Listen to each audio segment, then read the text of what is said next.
2024-25 nursing ভর্তি coaching এ মানে ভর্তি পরীক্ষাতে মূলত এই দুইটা কোশ্চেন আসছিল ম্যাথমেটিক্সে। চলো দেখি। পাঁচটা সংখ্যার গড় হচ্ছে 20। নতুন আরেকটা সংখ্যা যোগ করলে গড় হয় 22। এখন নতুন যে সংখ্যাটা যোগ করার পরে গড়টা 20 থেকে বাইরে 22 হয়েছে, ওই সংখ্যাটা কত এটা তোমাকে বের করতে হবে। সো তোমরা তো মোটামুটি গড় বা অ্যাভারেজের কাহিনীটা জানো, হ্যাঁ? তাহলে গড় যেহেতু 20 বলছে, তাহলে ওই পাঁচটা সংখ্যার যোগফল কত হবে? অবশ্যই 5 into 20, that means 100। Okay, so আমরা কি বলতে পারি যে আমরা 8 নম্বরের সলিউশনটা করতেছি, যে আমার তো এমসিকিউ ডিটেইলস করতে হবে না, তারপর আমি তোমাদের ডিটেইলস করতেছি, এই জন্য তোমরা এটা হ্যান্ড নোট আকারে রাখবা, যাতে পরবর্তীতে একবার চোখ বুলাইলে এই টাইপের কোশ্চেনগুলো তোমরা বুঝতে পারো। হ্যাঁ, তাহলে আমার কাছে দেওয়া আছে, একটু লিখবা কষ্ট করে। দেওয়া আছে পাঁচটি সংখ্যার সংখ্যার গড় ইকুয়াল হচ্ছে তোমার 20।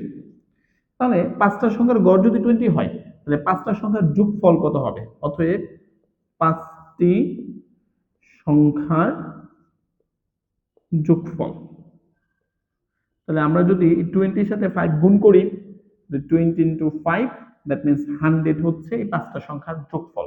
কারণ আমরা গড় কিভাবে বের করি? টোটাল সামেশনকে 100 কে 5 দ্বারা ভাগ করো, 20 পাওয়া যাবে। কেমন? আচ্ছা, প্রশ্নের মধ্যে আবার বলা হয়েছে যে আরেকটা সংখ্যা যদি যোগ করি, তাহলে তো সংখ্যা 5 আর 1 6 হবে। তাহলে 6টা সংখ্যার গড় হচ্ছে 22। তাহলে আমরা কি লিখতে পারি? আবার 6টি সংখ্যার গড় ইকুয়াল 22। অতএব 6টি সংখ্যার যোগফল কত হবে? অবশ্যই 6টা সংখ্যার যোগফল হবে 22 গুণন 6, 22 গুণন 6, দ্যাট মিনস 6 দুগুণে 12, 132। ওকে, তাহলে আমার যদি 6টা সংখ্যার যোগফল 132 হয় আর আগের পাঁচটা সংখ্যার যোগফল 100 হয়, তাহলে 6 নাম্বার সংখ্যাটা অবশ্যই কি হবে? 132 মাইনাস 100। তাহলে ওরা বলছে নতুন সংখ্যাটি কত? অতএব নতুন সংখ্যাটি হবে 132 মাইনাস 100 ইকুয়াল 32। কেমন? তো আমাদের সঠিক অ্যান্সার হচ্ছে এটা। প্রথমে পাঁচটা সংখ্যার সমষ্টি বের করছি, আপনার দেন 6টা সংখ্যার সমষ্টি বের করছি। 6টা সংখ্যার সমষ্টি থেকে পাঁচটা সংখ্যার সমষ্টি যখন বিয়োগ করে দিছি, তখন আমাদের নতুন সংখ্যা বা 6 নাম্বার সংখ্যাটা আমরা বের করতে পারলাম। তো এই হচ্ছে আমাদের 8 নাম্বার কোশ্চেন। আমরা মূলত 9 নাম্বার কোশ্চেনটা সলভ করব। দেখো, তাহলে 9 নাম্বারের সলিউশন দেখো। প্রশ্ন হচ্ছে, এ একটি কাজ 10 দিনে এবং বি একটি কাজ 15 দিনে করতে পারে। ওকে, এখন ওদেরকে দুইজনকে যদি আমি ওই কাজটাই করতে দেই, তাহলে আমার মোট কত দিন লাগবে? কেমন?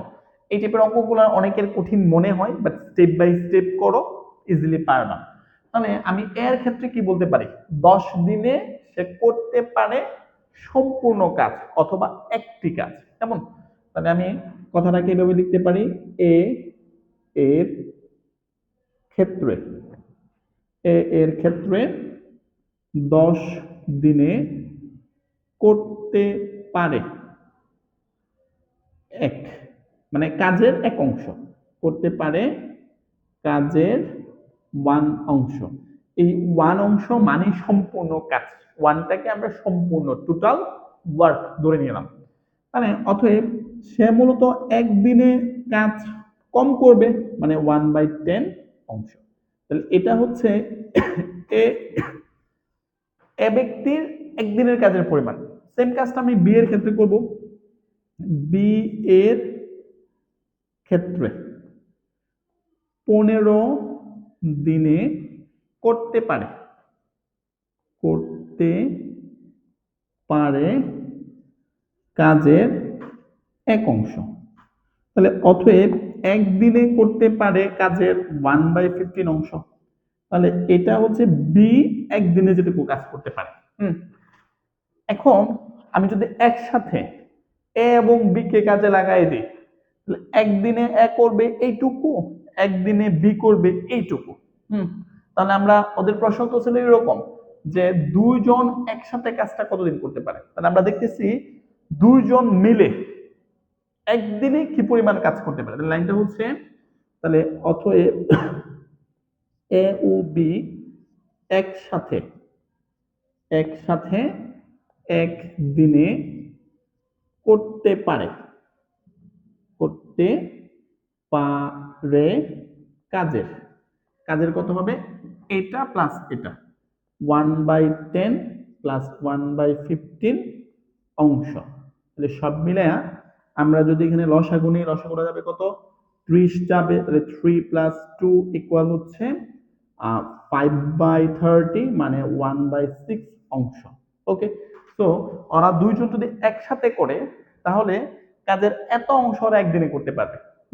তাহলে এটা যদি ওদের তো প্রশ্ন ছিল তাহলে দুইজনে একসাথে কাজটা করলে কতদিন লাগবে, তাহলে আমরা কি বলতে পারি, দুইজনে কাজের এত অংশ করতে লাগে একদিনে, তাহলে সম্পূর্ণ কাজ করতে কতদিন লাগে। চলো আমরা এখানে এটা কমপ্লিট করি। অতএব এ ও বি একসাথে একসাথে 1/6 অংশ করতে সময় লাগে একদিন। কেমন, অতএব এক অংশ কাজ করতে, আমি কিন্তু প্রথমেই বলছিলাম এক অংশ মানে কিন্তু সম্পূর্ণ কাজ, তাহলে সম্পূর্ণ কাজ করতে সময় লাগে অবশ্যই 1/6 দিন।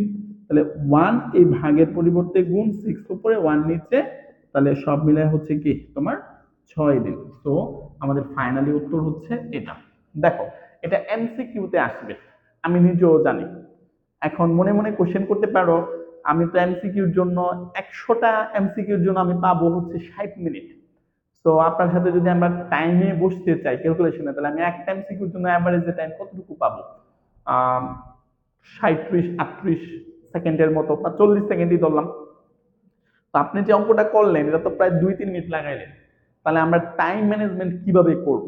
দেখো আমি আগের যে ক্লাসগুলো নিয়েছিলাম, যেমন একটা এমসিকিউ ছিল এরকম, নিচের কোনটা অ্যাসিড, হাইড্রোক্লোরিক অ্যাসিড। এর আগের এমসিকিউ ছিল নিচের কোনটা পানির রাসায়নিক সংকেত, H2O। এই অঙ্কগুলো করতে 1 সেকেন্ড 1 সেকেন্ড 2 সেকেন্ড লাগবে। তো এইগুলোর জন্য তো তোমার সময় ছিল 40 সেকেন্ড পুরা, তাহলে 39 প্লাস 39 ওইখান থেকে তোমার টাইম বাঁচবে না। আবার বাংলার কিছু কিছু কোশ্চেন থাকবে যেগুলো 1-2 সেকেন্ডে পারবা, ইংলিশের কিছু কিছু থাকবে। সো আলটিমেটলি টাইম বড় ব্যাপার না, কিছু কিছু ম্যাথ তোমার করতে 1.5-2-3 মিনিটও লাগতে পারে, বাট তুমি যদি এক্স্যাক্টলি ওয়েতে করো 1 ঘন্টায় তোমার প্রিপারেশন মানে তুমি ফুল অ্যান্সার করে আসতে পারবা। এটা একটা মানে ট্রিকি টাইপের ম্যাথ ছিল। আরেকটা ব্যাপার বলি, তোমরা যারা মনে করতেছো যে আমি এটা অ্যান্সার করব না, তারা আসলে নার্সিং এ চান্স পাবা না। পরীক্ষাতে যাওয়ার আগেই যদি তুমি বাদ দিয়ে যাও আমি এটা পারবো না এটা করবো না, তো আলটিমেটলি তুমি কম্পিটিশন থেকে জাস্ট আউট, তুমি নিজেকে আউট করছো।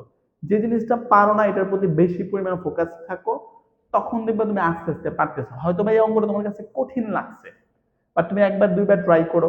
আমি ডিটেলস করছি এই জন্য তোমরা অবশ্যই কোশ্চেনটা তুলবা এবং নিচে অবশ্যই তার ব্যাখ্যাটা লিখে রাখবা। তোমরা একটা খাতার মধ্যে আমার যারা ফেসবুকে দেখতেছো মেডিনার নার্সিং ভর্তি কোচিং এর পেজে, অথবা যারা আমার ইউটিউব চ্যানেলে দেখতেছো, সবগুলা সুন্দর করে প্লেলিস্ট করা আছে। প্রায় 200-300 এরকম ভিডিও তো হয়তো বা হবে। আমার প্রত্যেকটা ভিডিও ডিউরেশন 5 মিনিট 6 মিনিট করে হচ্ছে। তো তুমি যখন এইগুলা প্রত্যেকটা ভিডিও দেখা শুরু করবা, হ্যান্ড নোট করবা, দেখবা এন্ড অফ দ্য ডে আমি যেগুলা করতেছি বিগত বছরের নার্সিং ভর্তি কোচিং এ মানে ভর্তি পরীক্ষাতে আসছে এইরকম প্রশ্নগুলাই সলভ করতেছি। তো মোস্ট ইম্পর্টেন্ট ব্যাপারগুলাই তুমি এগুলা করো, তুমি দেখবা আমার এখান থেকে প্রায় তুমি 80% কমন পাচ্ছ।